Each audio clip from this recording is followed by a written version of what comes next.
এসে ঝুলন্ত ব্রিজ, মেঘলায় অনেক সুন্দর পরিবেশ।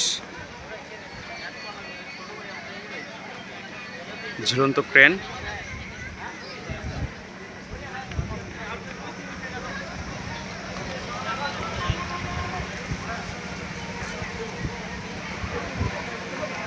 এই যে ঝুলন্ত ব্রিজের লেক, এখান থেকে এন্ট্রি করলে হয়, ওই পাশ থেকে এন্ট্রি করলে হয়, বাট এখান থেকে এন্ট্রি করলে সুবিধা হয়, সব দিক থেকে ঘুরে দেখা যায়। খুব সুন্দর উপরের ভিউ, দেখার মতো পরিবেশ।